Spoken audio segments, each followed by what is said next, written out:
maaf ya Bu ya, sama wanita penghibur.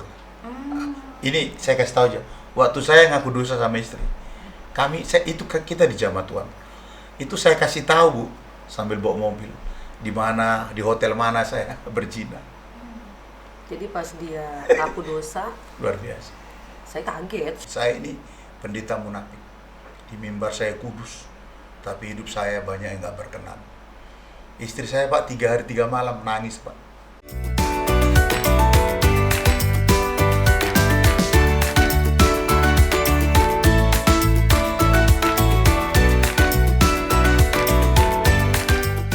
Oke, shalom teman-teman, sahabat keluarga hati ilahi. Puji Tuhan kita semua dalam keadaan baik-baik, termasuk kita nih berempat nih dalam keadaan luar biasa di dalam Tuhan Yesus Kristus.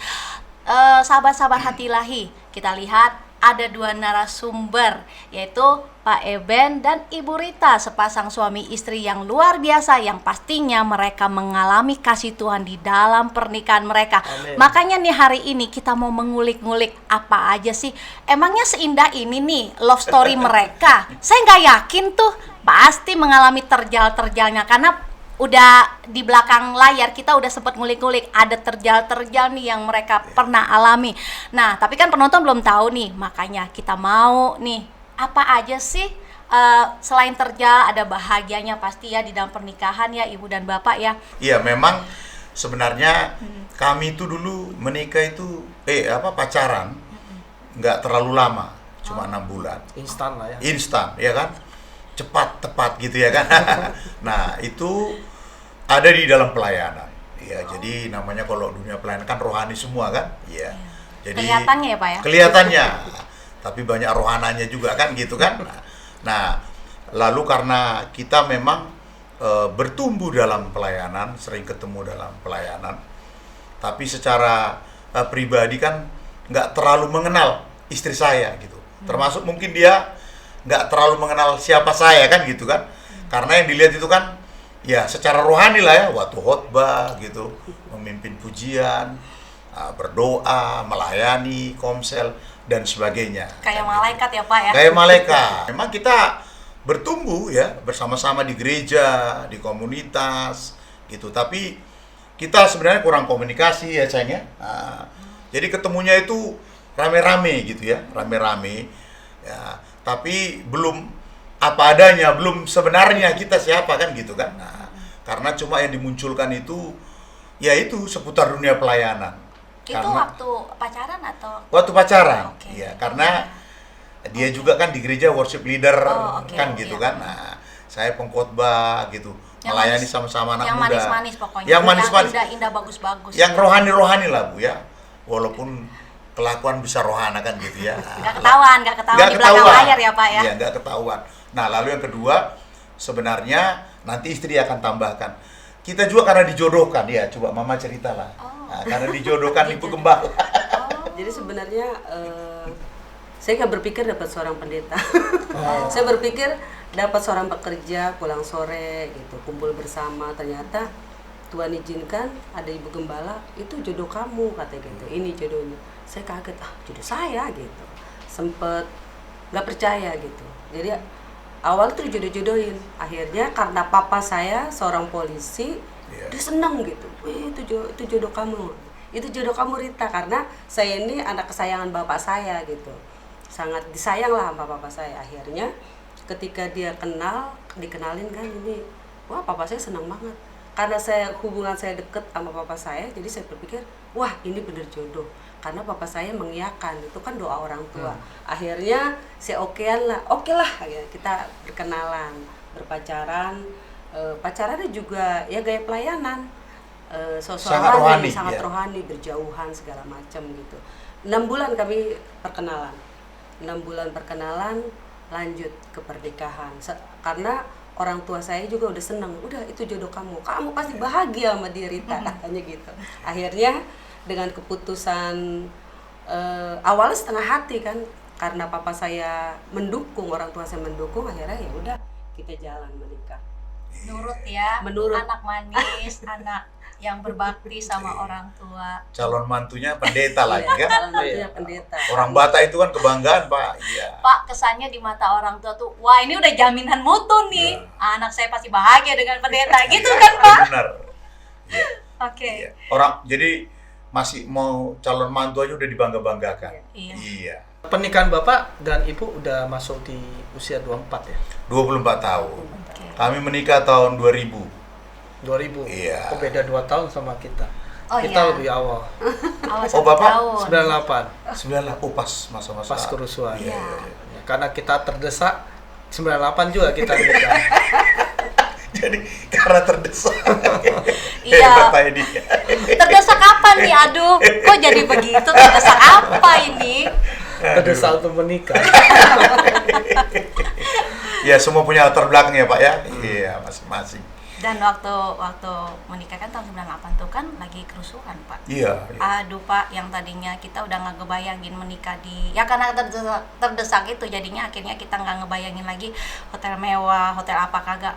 Walaupun kita tuh pengennya yang agak meriah dikit, tapi kan karena keadaan seperti itu kita aja sempat ketar-ketir, ini aman nggak ya nanti dirayain di September waktu itu kan. Kerusuhan bulan apa? Bulan Mei. Mei Bulan kan, Mei, ya. Mei, Juni, Juli, Agustus, September kan 4 bulan kan kita juga ketar-ketir bakal terjadi riak-riak lagi. Benar. Ya jadi kita rayain ya puji Tuhan sih nggak ada masalah ya. Tapi kita rayanya ya di cuman simpel aja di restoran gitu. Ya seperti itulah. Luar biasa. Iya. Nah, boleh tahu perjalanan Bapak dan Ibu ya? Kan setelah menikah itu pasti awalnya baik. Ya. Iya. Nah, mulai tahun keberapa sih mulai ada yang namanya ketegangan gitu? Jadi gini, usia pernikahan kami yang paling, bahasa saya paling rawan ya, paling sangat apa ya, sangat kita nggak merasakan apa arti pernikahan ya. Itu usia pernikahan usia 1 sampai 5 tahun. Ya, usia dimana jadi waktu saya menikah sama istri, 1 tahun saya tinggal di rumah mertua. Lalu lahirlah anak saya, Lady, putri saya. Setelah itu kami pindah dari rumah mertua, kami mulai membangun rumah tangga sendiri. Jadi waktu itu saya sibuk melayani, ya kan? Nah, biasalah, ya kan? Pengangguran banyak acara, gitu. Saya sibuk melayani, istri masih bekerja. Dia bekerja di daerah Cibitung. Jadi tiap pagi dia saya antar di jemputannya, daerah Jakarta Timur. Nah, dia berangkat pagi, pulang sore, jam 6, jam 7 sayang ya. Nah, itu udah capek. Saya sibuk melayani, saya ada terlibat di yayasan, termasuk juga di perintisan pelayanan. Jadi seiring itu juga anak saya sudah ada waktu itu. Jadi pernikahan kita itu rutinitas, Pak. Nggak ada komunikasi yang baik. Lalu yang kedua itu kita nggak terbuka soal keuangan, gitu ya. Jadi masih konsep uangmu, uangku, bukan our money, gitu kan. Iya, tapi saya tetap melayani, hari Minggu nanti dia melayani, tetap ikut jadwal kegiatan pelayanan gitu ya. Lalu kita merasa itu rumah itu hanya seperti kos-kosan gitu kan. Transit. Karena kalau istri udah pulang capek kerja, saya juga kan nggak mau ganggu kan. Kasihan juga dia kan. Nah, saya juga kalau udah malam pulang pelayanan, ya udah capek, tinggal istirahat. Nah, lalu anak saya dulu sama keponakan kami. Jadi anak saya itu cenderung besar dengan keponakan. Ya. Nah, dengan sifat saya yang temperamental, emosi gitu kan. Ya namanya kan laki-laki tuh butuh waktu ngomong. Saya kan kalau dites personifikasinya kan saya kan sanguin berat, saya orang suka ngomong. 70% kuning gitu kan. Jadi kalau orang sanguin itu, Bu, Pak, lebih baik dilarang bicara daripada lebih baik dilarang makan daripada dilarang bicara. Jadi kalau udah ngomong itu maunya didengar. Nah, sementara istri saya ini kan personifikasinya orang melankolis, kolerik. Kalau nggak diajak ngomong, bisa nggak ngomong. Oh. 1 harian. Sampai pernah saya bilang, dinding ngomonglah kau kan gitu kan. Nah, sementara saya kan suka ngomong, pingin ada yang mendengar. Nah, akhirnya itu nggak saya temukan. Nah, kalau saya sudah marah, sebenarnya marahnya karena nggak didengar aja omongan saya. Nah, wah udah. Suara halilintar keras, marah, temperamental, anak ketakutan, responnya, ya. Nah, marah gitu kan. Nah, akhirnya Ya begitulah terus selama 1 sampai 5 tahun ya sayang ya. Dia juga dia diam gitu loh. Diam tapi dalam arti bukan menerima, tapi sebenarnya nanti dia cerita lah. Dia memberontak gitu, melawan. Jadi cara dia melawan diam. Mungkin dia berpikir supaya nggak ribut. Jadi ya begitulah selama 1 sampai 5 tahun. Lalu yang kedua kami nggak terbuka soal keuangan. Nah ternyata dalam 2 situasi yang tidak baik itu, ya akumulatifnya jatuhlah saya dalam dosa. Ya. Karena ya itu tadi gitu, saya pengen didengar ya. Cuma saya waktu itu kan masih terlibat di satu yayasan konseling. Justru saya menikmati itu karena kalau saya ngomong, konselor kan banyak ngomong ya kan, didengar. Nah, jadi justru bisa lama-lama di situ karena ada yang mendengar. Ya, kalau di rumah kalau nggak saya ngomong, ya nggak ada suara, gitu diam aja. Nah, sementara rupanya di titik-titik itu saya merasa kesepian juga kan gitu. Ya saya kan pengen didengar istri saya kan gitu ya. Nah dari 2 peristiwa penting yang bersifat negatif itulah akhirnya saya, walaupun saya pendeta ya, pemirsa yang mendengar ya, itu nggak jaminan saya jatuh dalam dosa kenajisan. Bisa ditambahkan saya usia 1 sampai 5 tahun pernikahan ya. Iya, bagaimana? Ini udah hebat, ini udah mau bicara. Iya, silakan Jadi saya. usia 1 sampai 5 tahun itu bagi saya kayak nggak pernikahan gitu. Karena saya berpikir gini, mungkin ya itu karena dijodoh-jodohin itu. Jadi ketika kami kan nggak ada pacaran yang kayak komunikasi, cerita, itu enggak gitu. Jadi pas di pernikahan itulah kami saling mengenal gitu. Ternyata kok begini ya pendeta. Saya pikir pendekar gitu kan. Karena papa saya orang Batak, polisi, suaranya lembut, pelan. Ini kok pendeta, biasanya kalau di pelayanan kan pendeta suaranya lembut, berkarisma gitu kan. Kok ini manggil saya aja keras gitu kan, membuat saya jadi takut gitu. Kalau papa saya kan manggil Rita gitu, Rita sayang, kalau ini Rita gitu, saya bikin jantung saya deg-degan gitu. Jadi saya dibesarkan di keluarga yang nggak ada suara keras. Ketika saya menikah, kok suaranya beda banget gitu loh. Apalagi ketika kami sudah berpisah gitu sama mama saya, sama orang tua saya, disitulah karakter kami dibentuk. Akhirnya saya mengenal suami saya yang karakternya, padahal dia nggak keras, nggak main pukul, nggak. Cuma suaranya, suaranya membuat saya deg-degan gitu. Itu membuat saya ketakutan. Membuat saya hampir dibilang trauma gitu. Kalau dengar suara trauma, aduh. Jadi setiap suami saya ngomong, ada kan kalau suami datang kita bahagia gitu kan. Kangen Apalagi gitu ya? Kangen. Ini ketakutan. Apalagi habis pelayanan pasti ada berkat kan gitu. Ini enggak. Jadi saya ketakutan. Setiap dia pulang saya deg-degan, ketakutan. Jadi itulah yang membuat saya nggak bisa komunikasi dengan baik. Akhirnya ya udahlah, daripada saya ntar setiap deket saya deg-degan, saya ketakutan, lebih baik ya udahlah saya banyak diam. Udah gitu karena saya punya karakter yang memang diam gitu, lebih baik udahlah diam aja. Akhirnya dengan kondisi seperti itu semakin terpuruklah saya yang istilahnya jadi wanita yang pendiam. Saya berpikir ya udahlah aman gitu kan, dibanding nanti terjadi keributan, karena banyak di sana kan keluarga suami keras istri keras, jadi malah jadi bertengkar gitu. Ternyata itu juga membuat kami ada masalah. Kelihatannya memang kalau di pelayanan kami baik-baik aja, rohani sekali gitu. Padahal di dalam hati saya ini ada pemberontakan. Ada rasa yang kok gini ya Mbak Tuhan, kok begini ya gitu. Ternyata nggak seperti apa yang di TV-TV gitu kan. Di sinetron-sinetron, cerita-cerita gitu. Ternyata kehidupan nyatanya itu seperti ini. Tapi dengan berjalannya waktu, 5 tahun berjalan, kami ikut pelayanan. Saya sebenarnya ikut di Wanita Bijak lebih dulu dibanding suami saya. Jadi saya ikut pembinaan Wanita Bijak di Jakarta Timur. Disitulah saya dipulihkan. Saya merasa gini, saya berpikir jadi istri itu saya bekerja kan dapat duit, itu jadi istri gitu, membantu suami dong mendapatkan keuangan yang lebih mapan gitu. Saya berpikir jadi istri seperti itu, punya anak udah itu cukup, nggak ada lebih gitu. Itu yang di paradigma saya, karena waktu itu kami menikah konseling juga ya pas-pasan gitu. Akhirnya ketika di Wanita Bijak itu saya dibentuk Tuhan jadi penolong tuh seperti ini. Waduh, saya bilang berarti saya nggak ada 5%-nya sekalipun di jadi penolong buat suami saya. Disitulah saya dipulihkan Tuhan. Oh ternyata saya tidak berfungsi sebagai istri, makanya suami saya akhirnya seperti ini, karakternya tidak berubah.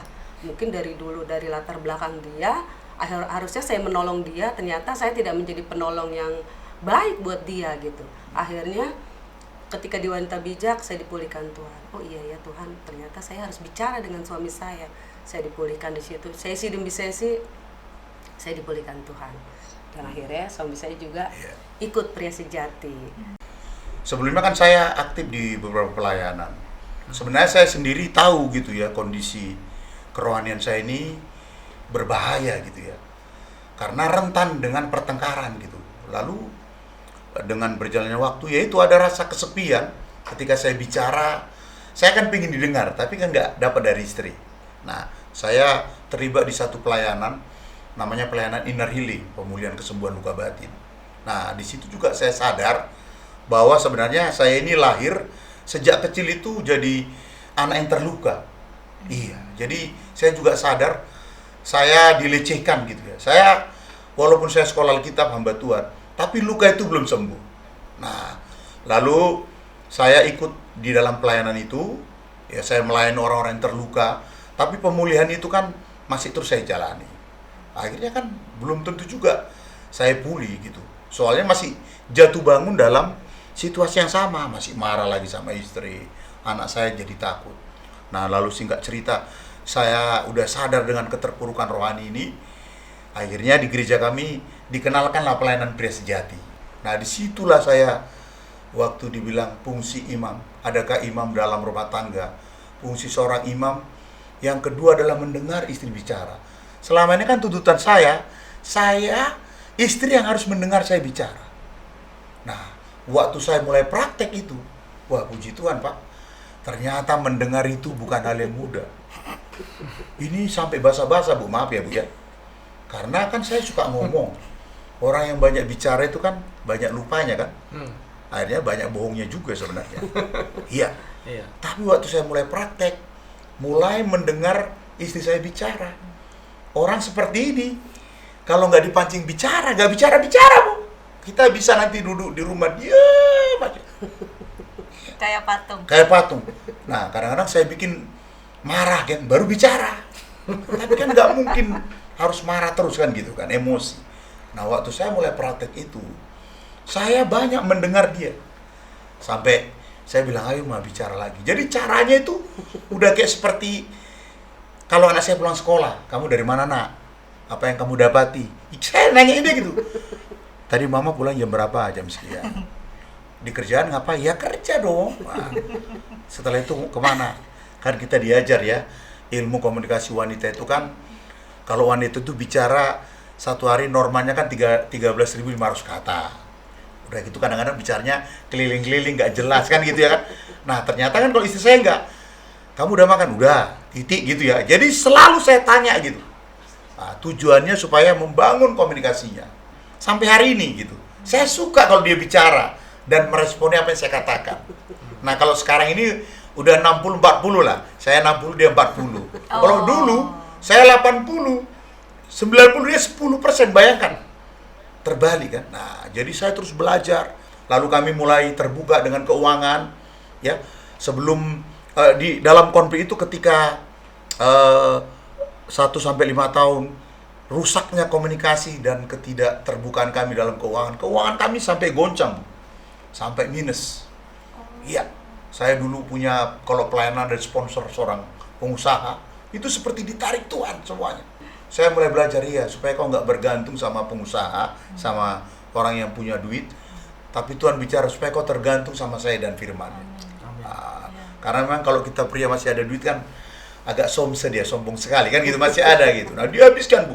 Sampai anak saya bilang, kok gini kita Pak? Saya semakin dipulihkan, kami terus membangun itu ya.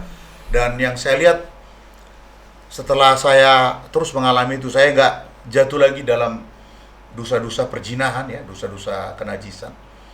Karena itu saya tebus itu sangat mahal sekali.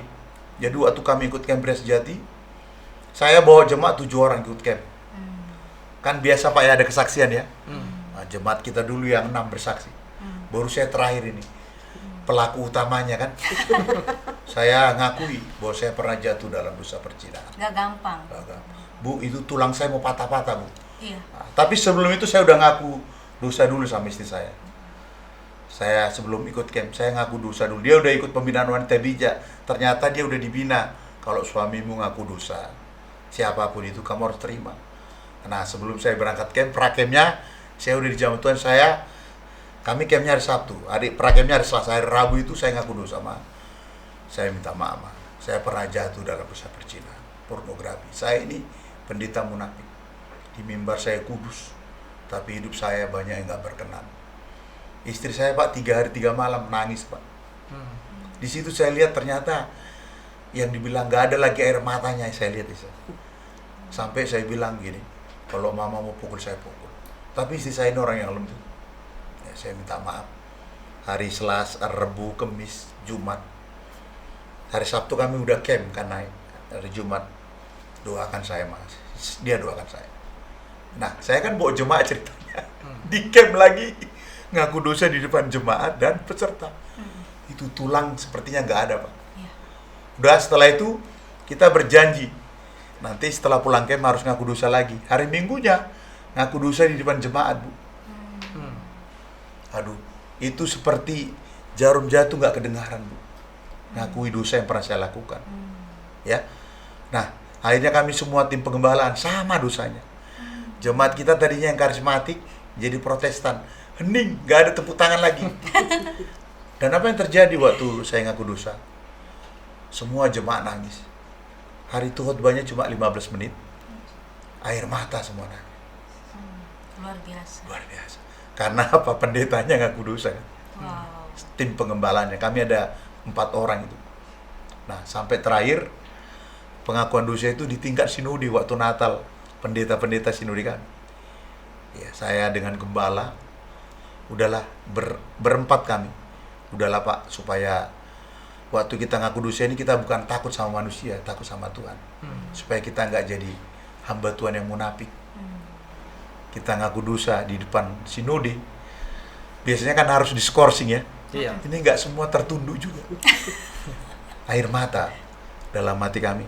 Berarti pelakunya sama. Kami udah nunggu surat itu sebenarnya. Surat skorsing lah apa. Udah siap. Kalaupun sampai titik dipecat. Tapi waktu itu ini urusannya sama Tuhan. Kita takut sama Tuhan bukan manusia. Sampai seperti itu, Bu. Dan sejak itulah saya sama istri terus membangun rumah tangga kami. Sampai sekarang udah usia 24 tahun ya, sayang. Jadi semakin dari udah mulai belajar terbuka ya, dari situ udah jadi kebiasaan habit, makin terbuka satu sama lain. Satu sama Dari lain. keterbukaanlah makanya ada pemulihan. Iya. Ya. Tapi saya yang mau saya tanya itu dosa, boleh nggak spesifik dosa? Maksudnya dosa kejijikan itu ya, Iya, perzinahan itu perzinahan. apakah sampai maaf dikatakan selingkuh atau hanya mungkin nonton atau apa gimana? Iya. Saya Ada wanita lain kah? jadi saya sama, maaf ya Bu ya, sama wanita penghibur. Ini saya kasih tahu aja. Waktu saya ngaku dosa sama istri, kita di jamaah Tuhan. Itu saya kasih tahu, Bu, sambil bawa mobil. Di mana, di hotel mana saya berzina. Jadi pas dia ngaku dosa, Luar biasa. saya kaget, shock dah. Mungkin nggak shock, pasti saya shock. Saya kaget, kok gini ya? Kok Pendeta. ada pendeta, suami saya pendeta melayani loh gitu. Jadi saya nggak bisa berkata-kata, cuma diam dan menangis. Akhirnya banyak juga yang pada telepon saya, aduh Bu Rito, suami saya gini, wah suami saya aja begini gitu kan. Saya harus menolong orang lain lagi gitu. Tapi itulah kekuatan Tuhan yang memampukan saya. Walaupun saya lagi merangkak juga gitu, membutuhkan Tuhan gitu. Ada orang juga membutuhkan Tuhan melalui hidup saya gitu. Akhirnya saya menguatkan dia. Kalau saya nggak berpikir bercerai ya enggak. Tapi kalau banyak orang langsung cerai. Mungkin ya itulah ketika kita terbuka, istrinya siap nggak gitu. Makanya ketika saya dipulihkan terlebih dahulu, mungkin Tuhan sudah persiapan saya. Supaya saya bisa menerima suami saya dengan tipe seperti ini gitu. Kamu siap nggak gitu? Ketika saya sudah dibentuk dulu, diberesin dulu, suami saya mengaku, walaupun itu juga nggak kuat, nggak gampang buat saya merangkak selama 3 hari. saya tetap berpikir kenapa ya kok bisa gitu. Wanita kan berpikir gitu kan, kenapa ya kok bisa, itu ternyata kesalahan saya juga gitu. Karena apa? Karena saya juga nggak berfungsi sebagai penolong gitu. Akhirnya saya berusaha kuat mengandalkan Tuhan, akhirnya dia juga, kita sama-sama lah berjalan. Udah gitu suami saya mungkin karena tipe orang yang terbuka ya, orangnya tipe terbuka banget gitu. Akhirnya ketika kami lagi jalan, dia cerita dengan entengnya gitu. Ini loh Ma, di sini loh Ma, katanya gitu. Saya cuma diem di mobil kan di samping. Tapi saya tahu situ ada hadirat Roh Kudus. Ini loh Mas, saya di sini. Di hotel Jadi ini? dia nggak berselingkuh dengan perempuan yang 5 tahun, 4 tahun, enggak. Jadi dia cerita hanya untuk menghibur dia aja, wanita-wanita itu. Di sini loh Ma, udah jalan, saya diem. Ntar besokan lagi jalan, saya pernah loh Ma di sini gitu. Saya cuma diam, saya berpikir gini, Tuhan kuatkan saya gitu. Ketika suami saya mengaku, saya percaya suami saya sedang mengalami pemulihan, pertobatan, ada kuasa Tuhan gitu dalam hidup dia. Saya nggak bilang langsung cerai pokoknya nggak gitu. Saya nggak, saya percaya itu kekuatan Tuhan yang Tuhan mampukan mungkin buat saya gitu. Tuhan persiapkan saya lah terlebih dahulu. Bejana saya itu dibentuk dulu ketika suami saya seperti ini, akhirnya saya bisa mengampuni dia. Ketika suami saya ngaku, walaupun nggak langsung saya maafkan, enggak, saya cuma diam, tapi Roh Kudus yang memampukan saya. Saya akhirnya belajar, oh iya ya, saya harus mengampuni suami saya karena kesalahan suami saya itu tidak luput dari kesalahan saya juga. Karena saya nggak berfungsi gitu. Kadang ketika kita berumah tangga, kita hanya mempersalahkan, iya suami kamu kan udah begini, udah berselingkuh segala macam gitu. Kita nggak mengoreksi kita gitu sebagai fungsi kita sebagai istri gitu. Tapi ketika suami saya ngaku, saya oh iya ya, itu bukan kesalahan dia mutlak 100%. Ada di situ bagian saya yang membuat suami saya kosong. Akhirnya dia mencari perempuan lain karena saya nggak berfungsi. Ketika saya pulang kerja, yang penting saya menghasilkan uang, saya nggak perhatian dengan suami saya, dengan tipe yang cuek, si hello, udahlah gitu. Berkelanjutan akhirnya suami saya melakukan, walaupun itu tidak dibenarkan, Itu dosa. tapi itu peluang karena saya tidak berfungsi sebagai penolong. Akhirnya ketika dia mengaku itu, saya belajar untuk menerima. Oh iya ya, karena saya juga punya kekurangan saya malah lebih banyak. Makanya ketika saya menikah, saya nggak bisa masak loh, saya nggak bisa ini loh, saya kalau melayani saya oke lah, saya bilang gitu. Tapi dia bisa menerima saya. Kenapa saya nggak bisa menerima suami saya dengan kelemahan dia? Disitulah saya dipulihkan Tuhan. Saya belajar merangkak dengan kekuatan Tuhan yang Tuhan mampukan. Saya yang tadinya nggak bisa ngomong, saya ngomong paling gini udah. Ya, kayak tadi suami saya bilang, saya kalau nggak ditanya saya nggak bakalan jawab gitu. Tapi dengan berjalannya waktu saya harus berfungsi nih Tuhan. Saya harus berfungsi. Tuhan mampukan saya untuk saya bisa berkomunikasi yang baik dengan suami saya supaya suami saya nggak jatuh lagi dalam dosa gitu. Akhirnya saya belajar berkomunikasi yang baik dengan suami saya. Saya mulai mendengarkan dia juga mulai mendengarkan saya. Akhirnya itulah terbangun sampai sekarang. Walaupun memang itu nggak gampang, tapi itu saya belajar bahwa saya mau berfungsi sebagai penolong. Saya akan membantu suami saya ketika suami saya melayani, saya penolongnya gitu. Itu yang saya bangun. Betul, nggak mudah karena memang dari istilahnya kan menikah di usia 20-an ya. 25. Ya, kan udah terbentuk sedemikian rupa karakter, mindset kan, terus tiba-tiba berubah dalam sekejap. Untuk pasangan memang pasti pergumulan besar. Karena kan masing-masing punya mindset sendiri, harapan tersendiri, tiba-tiba harus ngikutin dia nih, seperti, nah itulah yang dikatakan submisif ya, tunduk itu nggak mudah. Nah, kenapa nggak mudah? Karena ya itu mindset kita kadang-kadang melihat pasangan dengan kita menganggap udah kejelekan dia. Nah, kadang-kadang wanita itu tercoreng rasa hormat, itu biasa nggak hormatin pasangan jadinya. Jadi akhirnya itu yang membuat tuh cenderung wanita itu jadi pemberontak ya. Jadi karena tidak tunduk, karena kekecewaan kita melihat figur yang tadi tuh pendeta kok kayak gitu, yang tadinya kita agung-agungkan, kita jagokan ya, kok ternyata begitu. Nah, jadi udah nggak respect, istilahnya jadi melawan ya, seperti itu. Karena saya juga pernah ngalamin seperti itu sih. Memang kalau menjadi penolong itu yang menolong harus lebih kuat katanya ya. Nah, memang puji Tuhan sering wanita tuh sebenarnya yang saya lihat tuh mereka itu nggak sadar kekuatan mereka sih, Bu, yang saya lihat. Saya juga banyak menyadari ini juga dari camp-camp wanita yang mengingatkan kita bahwa sebenarnya wanita itu punya kekuatan yang luar biasa loh. Secara rohani. Betul. Amin. Betul, secara rohani maksud saya. Dia tuh sanggup untuk menerima yang itu, yang kayak perselingkuhan, bahkan suami udah punya anak pun dia bisa sanggup. Tapi kalau pria belum tentu loh, Pak. Belum tentu. Yang saya lihat, malah firman Tuhan bilang katanya kalau laki mengetahui pasangannya selingkuh seperti apa, api marah sampai bisa berbuat kasar. Betul. Dan sangat ini. Kalau wanita tuh cenderung paling nangis, sakit hati, sedih, antara kemudian dia menjalani, dia mau memaafkan atau dia tidak. Nah itu aja sih ya Bu ya. Jadi memang sebenarnya wanita itu sungguh harus menyadari bahwa dia punya kekuatan sebenarnya. Cuman sayangnya dia tidak bisa menggali kekuatan itu dan dia tidak tahu potensi itu. Nah kembali lagi sebenarnya, apalagi kita sebagai anak Tuhan tuh, kembali lagi Bible. Saya juga menemukan kekuatan saya di tengah-tengah saya juga merasakan kita pasti wanita kalau waktu dilukai pasangan, ya sebenarnya bukan dia aja yang melukain sih, saya juga secara tidak sadar kan melukai. Cuman kecenderungan kita yang baper ya kalau wanita.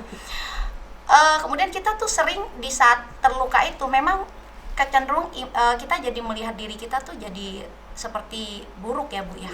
Nah tapi puji Tuhan kalau yang kembali lagi kalau untuk sisi wanita pada saat dia disakiti, dilukai, dia mengalami kebangkitan rohani, dia akhirnya merasakan bahwa dia berharga. Itu sebenarnya kembali lagi ke dasar firman Tuhan, bahwa yaitu yang Ibu dibentuk di sebuah camp wanita, dan Ibu tahu bahwa saya ini penolong ya Bu ya. Jadi akhirnya rela mau menolong suaminya. Amin.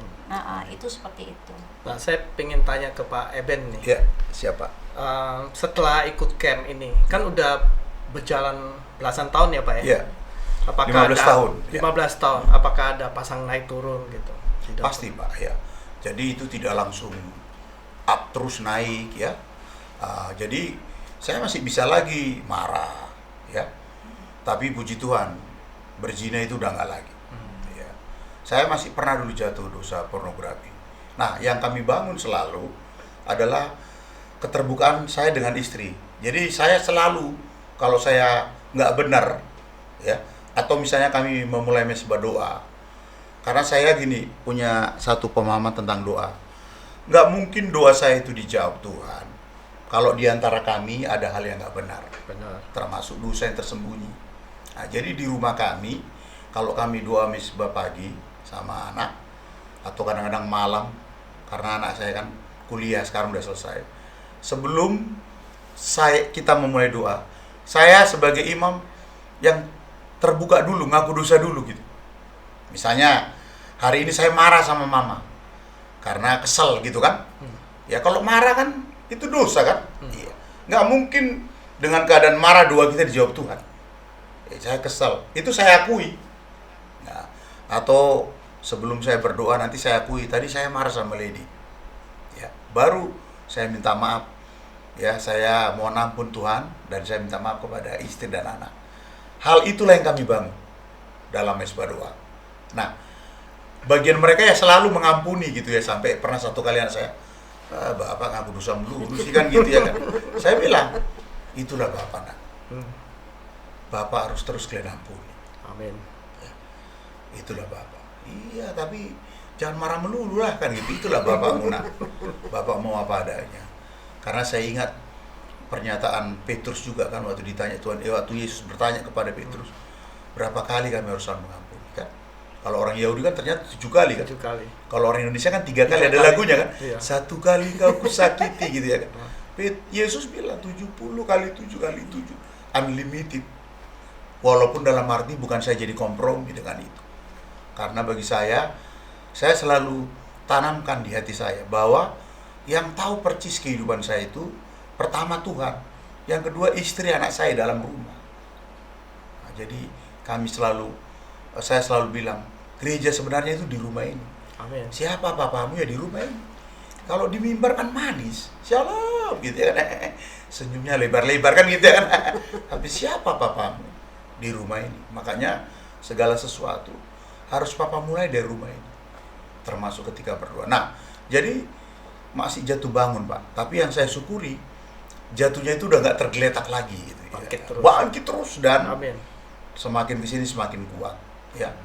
Walaupun dalam hal problem emosi marah ya, itu juga istri saya bilang katanya saya udah banyak berubah ya. Jadi kalau dulu saya ini orang yang susah mendengar mereka bicara gitu ya. Sekarang itu saya mau mendengar, membuka telinga saya. Udah Bapak tenang aja gini. Gitu. Karena saya kan ceritanya gini, kita ini orang susah gitu ya. Udah biasa hidup mandiri, Pak. Memperjuangkan hidupnya.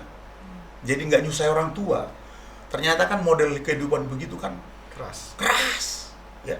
Kita belum dewasa udah dipaksa dewasa kan. Karena orang tua itu kan secara finansial nggak sanggup gitu. Ya kita mau nggak mau semua. Saudara saya begitu, kita terbiasa gitu. Ya ternyata itu kan dalam sisi yang lain nggak baik juga gitu. Jadi kita orang yang kadang-kadang susah dikasih tahu gitu. Iya, merasa bisa, udah biasa, mandiri, independen. Dan selalu berkata gitu, apa yang saya katakan itu benar. Tapi begitu melihat kehidupan yang tadi saya jatuh bangun, wah di situ saya sadar saya harus berubah ini. Nah makanya kan jatuh bangun gitu Pak ya, tapi jatuhnya itu udah nggak seperti dulu parahnya. Jadi masih bisa tapi bangkit lagi, lebih kuat ya. Amin. Melawan semua dosa-dosa kelemahan pria, dosa seks, pornografi. Nah lalu saya selalu bilang ke istri, ya kalian harus punya ruang hati untuk mengampuni papamu, supaya papa menjadi pria yang lembut tapi tegas. Nah itulah Pak perjalanannya. Persoalan itu perbedaan selalu ada ya. Karena suara saya masih tinggi ya. Tapi kita udah mulai bisa belajar memahami, mengerti, dan saya nggak langsung tuduh poin, nuru, marah gitu kan ya. Tapi saya belajar tahu diri gitu ya. Akhirnya saya juga kalau udah dikasih masukan nasihat dari istri anak, saya jadi bisa diem. Kalau dulu nggak mau diem Pak.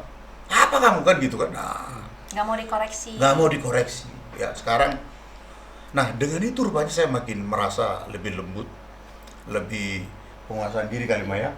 Karena Mereka lah yang merasakan itu. Kalau kami waktu itu, ya itu dari awal saya bilang saya takut, saya bisa gemetaran. Prosesnya itu ketika saya dipulihkan itu, akhirnya ketika suami saya ngomong marah gitu, saya udah nggak trauma lagi, nggak. Biasanya waktu itu apa yang saya pegang tuh bisa jatuh. Dengar suara dia aja cuma mah gitu. Padahal manggil ya nggak tipe. Saya selama menikah 24 tahun ya, 24 tahun nggak pernah dia memukul saya, nggak pernah. Cuma suaranya aja. Jadi kadang mah gitu saya udah ketakutan. Tapi pemulihan demi pemulihan, ketika dia masih marah, saya nggak takut lagi gitu. Tapi saya selalu bilang, kamu nggak boleh marah lagi lah gitu. Suaranya dikecilin gitu. Jadi setiap dia mau suara keras, kecilin dikit dulu. Saya nggak berani ngomong gitu, takut gitu. Bisa Tapi saya bentak-bentak langsung. saya bentak-bentak, saya daripada saya dibentak lagi, saya shock lagi, mendingan udah diam. Akhirnya ketika sama-sama mengalami perubahan, saya berani, kamu kalau itu suaranya kecilin. Saya berani menegur gitu, menegur dia. Saya ya itu berfungsi saya sebagai penolong. Kamu nggak boleh ngomong gitu, kalau di depan orang begini gitu. Jadi saya berani mengajarkan pendeta gitu suami saya gitu, saya ajari dia, kamu kalau ngomong itu seperti ini.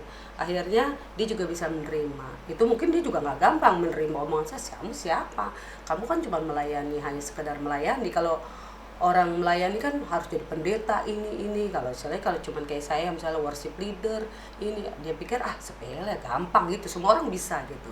Tapi dengan berjalannya waktu, dia akhirnya menyadari, oh iya ya, ternyata apa yang saya bilang itu semua hampir dibilang benar gitu. Ketika dia mengalami pemulihan, saya juga bahagia. Oh iya, suami saya, kamu udah banyak perubahan loh. Saya kasih sama dia semangat gitu. Kamu udah banyak perubahan loh. Cara bicara kamu, cara ngomong gitu. Akhirnya itulah yang membuat saya, oh iya, berarti saya udah nggak traumatik lagi dengan suami saya. Mendengar suara suami saya ketika dia masih marah, masih selain masih kesel, pasti masih. Tapi cara merespon kita itu beda. Kalau dulu kalau dia marah udah cuek-cuekan gitu. Tapi respon kita udah berbeda. Ketika suami saya marah, respon saya memberitahu dia gitu, nggak boleh Pak, kamu begini. Respon saya benar buat suami saya gitu, meresponinya dengan benar. Akhirnya kami sama-sama dipulihkan. Sama anak saya juga gitu. Kami sama-sama merespon bagaimana meresponi ya kelemahan suami saya kan sebenarnya suaranya dia nggak galak, cuma suaranya aja gitu. Mungkin karena dari sana kali ya. Suara Sama apa? kita. Suara apa gitu. Kalau orang kan kadang suaranya lembut bisa juga nampar kan gitu. Iya. Kalau suami saya enggak. Ya akhirnya berjalannya waktu itulah kami sama-sama berani, anak saya juga berani mengkoreksi papanya, saya juga berani gitu. Akhirnya kami sama-sama dipulihkan. Kami kan cuma bertiga, putri saya kan cuma satu. Jadi kami sama-sama mengkoreksi diri kami masing-masing dan kami nggak ketakutan lagi. Oke. Itu sih yang mengalami kami kemenangan.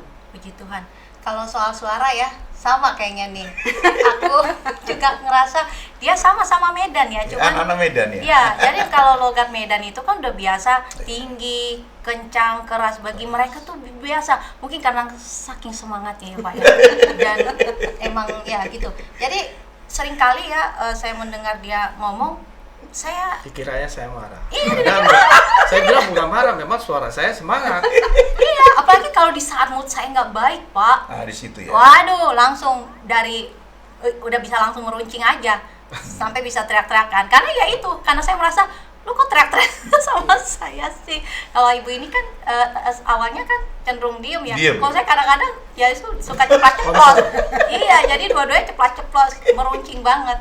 Nah, tapi yang saya menarik melihat ya pernikahan kita semua nggak lepas dari masalah pasti awalnya. Iya. Tetapi saya melihat dari bapak dan ibu ini akhirnya bisa menuju suatu pemulihan ya. Kan kita semua itu kan pasti harus belajar walaupun hamba Tuhan pun Iya. rendah hati mau ikut di sebuah camp. Iya, Diajarkan ya Pak ya, Iya. rendah hati itu di situ Tuhan melihat kerendahan hati Bapak mau Iya. diajar mau berubah. Ibu juga ya. Kemudian nilai-nilai ya jadi komplit lah di situ diterima, dan yang puji Tuhan saya melihat kan setelah menerima nilai-nilai ada niat mau berubah gitu Iya. loh. Nah, itu saya mau tanya. Sama-sama orang menerima benih misalnya. Tapi apa yang membuat ibu tuh akhirnya aku mau dan aku mau berubah dan benar-benar Tuhan akhirnya memulihkan Iya. hatinya dasarnya? Ya, kalau saya sih karena di usia 1 sampai 5 tahun itu kan sebenarnya hancur hidup saya itu. Walaupun saya melayani ya kondisi rumah tangga yang tidak baik, kondisi hubungan dengan anak saya itu kan mungkin dia mikir ini papa saya kalau di sekolah minggu malaikat sekali. Ya kan di rumah Dracula kan gitu ya kan, sampai pernah dulu satu kali saya ngajar sekolah minggu. Nah, hari Minggu itu pagi-pagi dia saya marah-marah gitu kan. Marah dia. Kasihan anak saya. Marah dia. Begitu ngajar sekolah minggu, saya manis sekali. Shalom adik-adik. Apa kabar hari ini? Anak saya lihat, itu orangnya. Anak saya lihat. Mungkin dia berpikir bapak saya ini Sutradara. Dracula kali ya, di sini pendeta, di rumah Dracula. Nah, saya kan nggak terlalu menyadari dulu bahwa itu kan hubungan yang nggak baik itu menghancurkan hidupnya. Karena saya juga dulu sebelum jadi pendeta bertobatnya juga dari kehidupan yang rusak.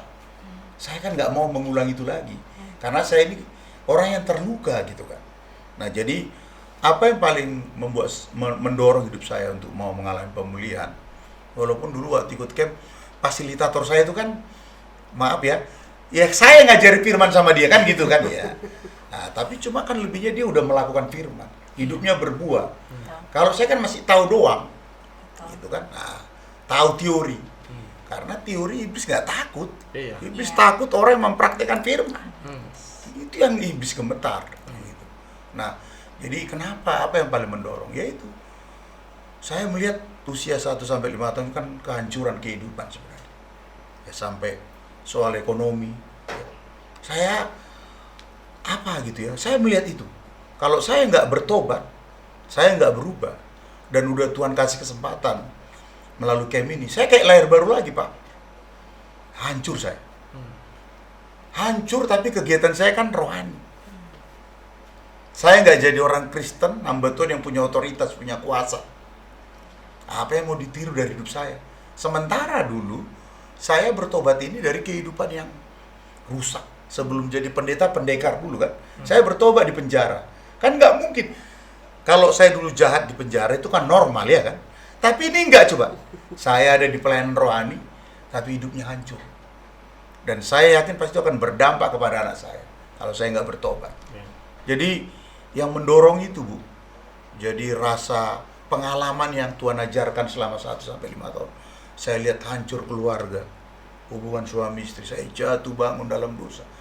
Karena waktu saya jatuh dalam dosa itu menyakitkan sekali dan sulit bangkit. Yang ada itu intimidasi iblis. Belum berani terbuka sama istri. Pendeta itu kan masalahnya, mau terbuka sama siapa dosanya? Ya. Padahal kan kalau kita di pria sejati diajar, keterbukaan itu ada dua, sama Tuhan dan sesama. Ya, Yakobus 5:16 kan? Iya. Orang kan suka baca 16b kan? Iya. Dua orang benar bila sangat yakin. besar kuasa, bila yakin didoakan sangat besar. kuasa. Suka itu aja kan? Tapi di atasnya kan, Hendaklah engkau saling mengaku hendaklah dosa engkau saling mengaku supaya sembuh. saling mengaku itu kan ntar dulu dong ya kan. Nah, tapi waktu saya dulu mengaku dosa di hadapan istri anak, di hadapan jemaat, di hadapan sinode, pertama yang Tuhan lakukan, saya sembuh, pulih. Ya, sembuh itu dalam arti terus keberlangsungan. Nah, jadi apa yang memotivasi saya? Pertama, pengalaman usia 1-5 tahun, betapa hancurnya hidup saya. Yang kedua, karena saya yakin saya udah terpanggil, dipilih Tuhan. Karena ada roh takut akan Tuhan dalam hidup saya. Amin. Iya. Nah, yang ketiga ini saya juga dulu dipanggil Tuhan kan rindu menjadi berkat. Ya, saya rindu menjadi saksimu Tuhan. Melalui apa yang saya alami ini, itu bisa jadi berkat bagi banyak orang. Ya.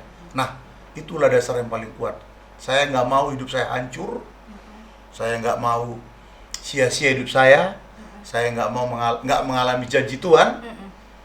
Dan saya udah merasakan gitu ya, kehancuran itu. Tapi begitu saya berkomitmen bersama istri, ya, melakukan satu gaya hidup bahwa bertobat itu adalah gaya hidup, setiap hari saya harus bertobat. Dan yang terus saya bangun, ngaku dosa kepada Tuhan dan istri dan anak, itu terus kami bangun sampai hari. Dan itulah cara yang Tuhan ajarkan bagi saya untuk terus mengalami pertumbuhan. Luar biasa. Itu. Luar biasa. Kalau dari Ibu? Kalau dari saya mungkin karena pas waktu kami mengalami hal yang sama itu, banyak juga orang yang mengalami itu gitu, malah lebih parah dari kami gitu. Makanya saya melihat gini, Tuhan mampukan saya gitu, untuk saya bisa dipulihkan Tuhan gitu, untuk kami mau berubah gitu. Masa sih Tuhan gak mampuin kami gitu, karena kami rindu. Ini ada orang-orang yang, karena ketika kami dipulihkan banyak orang juga yang minta konseling gitu. Mereka udah minta bercerai segala macam. Saya berpikir gitu, Tuhan, kami harus berubah gitu. Kita harus pulih gitu. Ketika kita pulih, kita bisa bicara sama orang lain. Kalau kami nggak pulih, gimana kita bicara kesaksian buat orang lain gitu. Orang lain, kamu aja begitu gitu kan. Akhirnya kami dengan kekuatan Tuhan, dengan kasih Kristus lah yang memampukan kami untuk saya terus sama suami saya berubah. Untuk apa? Karena kerinduan kami itu memang kami punya visi yang sama. Ketika saya saya mau melayani Tuhan. Dulu kan saya bekerja, kata suami saya, udahlah sama-sama kita melayani. Saya waktu itu berpikir melayani, aduh gimana ya gitu kan. Kalau istri biasanya mikir dari mana uangnya buat beli ini banyak yang dipikir. Ayolah melayani. Nah ketika saya putuskan berhenti bekerja dan melayani sama suami saya, itulah komitmen bahwa hidup kami ini harus jadi berkat. Amin. Gitu. Untuk banyak orang di luar sana cuman masalah sepele itu bisa bercerai gitu. Masalah sepele, bukan masalah, mungkin nggak seperti suami saya gitu. Dia bisa melakukan hal yang menjijikan gitu. Itu bisa bercerai gitu. Maka itu yang membuat iman kami bangkit dan melihat dunia luar sana gitu. Banyak banget ya ternyata keluarga-keluarga yang harus dipulihkan. Itulah yang membuat kita mau berubah untuk jadi berkat buat orang lain. Dengan kekuatan Tuhan, dengan kasih Kristus lah yang memampukan kita. Betul. Oke, para sahabat ilahi, tadi kita sudah mendengar diskusi yang sangat menarik bersama sahabat kita di sini, Pak Eben dan Ibu Rita, yang mereka adalah hamba-hamba Tuhan juga yang bukan hanya omongan firman, tetapi mereka mempraktekkan kebenaran firman itu sendiri. Karena kita tahu akhir-akhir ini memang menjadi pelayan Tuhan itu adalah suatu tantangan tersendiri. Karena kenapa? Kita ini tidak bisa munafik. Kita ini bisa boleh memberitakan firman di depan mimbar, pelayanan seperti terlihat baik. Tapi sesungguhnya yang paling berat juga adalah kita mempraktekkan apa yang kita ajarkan juga. Dan itu merupakan tantangan sendiri. Dan kita nggak akan mungkin bisa melakukannya dengan kekuatan kita. Nah, kita lihat pasangan ibu dan bapak yang luar biasa ini, mereka saat datang sungguh-sungguh kepada Tuhan, mereka mau berjalan bersama Tuhan, mempraktekkan kebenaran firman Tuhan, submit kepada firman Tuhan, maka teman-teman bisa melihat luar biasa pernikahan mereka dipulihkan, semakin manis dan semakin manis, dan saya percaya semakin luar biasa sampai anak cucu mereka. Amin. Rancangan Tuhan tidak akan pernah dihambat saat kedua suami istri ini mau datang kepada Tuhan, karena yang melindungi pernikahan itu adalah Tuhan sendiri. Amin. Mereka mengundang. Nah, siapakah jika Tuhan di pihak kita, siapakah lawan kita? Dan teman-teman, jika teman-teman yang butuh didoakan dan ingin sharing dan ingin juga mengemukakan permasalahan-permasalahan, mencari solusi, bisa teman-teman boleh DM ke Instagram kami, Keluarga Hati Ilahi. Dan juga teman-teman bisa komentar, dan jangan lupa subscribe di YouTube channel kami, Keluarga Hati Ilahi. Kami juga punya TikTok loh dengan nama yang sama. Sebelumnya kita mendoakan Pak Eben beserta istrinya. Bapak yang kami sembah di dalam nama Yesus Tuhan, kami sungguh bersyukur kalau keluarga dari Pak Eben dan Ibu Rita boleh menjadi saksi surat terbuka bagi pernikahan orang di luar sana Tuhan. Apapun yang mereka alami sampai saat ini Tuhan, mereka mau tunduk di dalam kerajaan-Mu ya Tuhan. Dan kami percaya Tuhan, keluarga Pak Eben semakin hari semakin dipakai Tuhan. Amin, yang menjadi Tuhan. hamba Tuhan yang luar biasa. Ya, yang boleh menjadi berkat, melakukan konseling bagi pasangan-pasangan yang sedang bergumul Tuhan. Jadikan mereka alat bagi Tuhan. Ya, Tuhan. Dan kami percaya Tuhan terus tambahkan, lengkapi segala kemampuan hamba-Mu ini Tuhan, supaya semakin hari boleh menjadi teladan bagi jemaat-Nya Tuhan, di mana ia melayani, semakin besar nama Tuhan dipermuliakan. Amin. Di dalam nama Yesus kami percaya Engkau memberkati Pak Eben beserta keluarganya, anak-anaknya Tuhan, diberkati sungguh luar biasa. Biarlah kami serahkan pasangan ini di dalam nama Yesus. Kami berdoa dan mengucap syukur. Haleluya, amin. Mari kita berdoa. Bapa Surgawi, berkatilah channel ini Tuhan, membangun keluarga hati ilahi, dan kami berdoa biar melalui pelayanan ini banyak keluarga-keluarga dipulihkan. Amin. Kalau hari ini ada keluarga yang sedang diambang kehancuran, perceraian, bahkan sudah ada di pengadilan, Tuhan Kau Allah yang tidak terbatas. Amin. Kau sanggup memulihkan Bapak. Amin. Kau sanggup memulihkan setiap rumah tangga keluarga yang sedang hancur, karena tidak ada yang mustahil bagimu Tuhan. Kaulah Tuhan yang penuh kuasa, Kaulah Tuhan pemilik keluarga itu Tuhan. Bapak, kami berdoa, pulihkan setiap rumah tangga yang hancur, pulihkan setiap hati para suami, para istri Tuhan, hati yang mengampuni, hati yang mengasihi, belas kasihan-Mu dicurahkan Tuhan. Amin. Di tengah-tengah keluarga, bahkan para netizen yang sedang menghadapi kesulitan dalam menghadapi rumah tangganya, Tuhan Kaulah solusi itu Bapak. Firman-Mu, Yesus adalah jalan keluar, Firman-Mu adalah terang itu sendiri. Bawalah setiap rumah tangga, keluarga-keluarga ini yang sedang mengalami jalan buntu, menemukan Tuhan, mengalami solusi Tuhan. Dan kami berdoa setiap pasangan yang mau cerai, di dalam nama Yesus dipulihkan kembali. Amin. Kami menolak perceraian. Amin. Kami menolak perpisahan. Amin. Kecuali karena mau Tuhan. Itu sebabnya Bapa, berkatilah setiap pasangan-pasangan, keluarga-keluarga, rumah tangga yang ada, yang mendengar channel ini, yang mendengar pelayanan ini Tuhan. Kami berdoa biar pelayanan keluarga hati ilahi menjadi berkat sampai bangsa-bangsa Tuhan. Amin. Banyak keluarga, banyak pasangan yang tidak terbatas dipulihkan, keluarga-keluarga dipulihkan. Terima kasih Bapak. Berkati hamba-Mu Pak Edi dan Ibu, berkati keluarga hamba-Mu ini menjadi berkat, menjadi terang, menjadi garam dimanapun mereka berada. Terima kasih Bapak. Untuk hari ini kami mengucap syukur, terpujilah nama-Mu. Dalam nama Tuhan Yesus kami sudah berdoa. Amin. Amin. Amin. Terima kasih Pak Ben. Ya, terima kasih Pak Edi. Tuhan berkati. Tuhan berkati. Ya. Tuhan berkati. Terima kasih Bu, Tuhan berkati.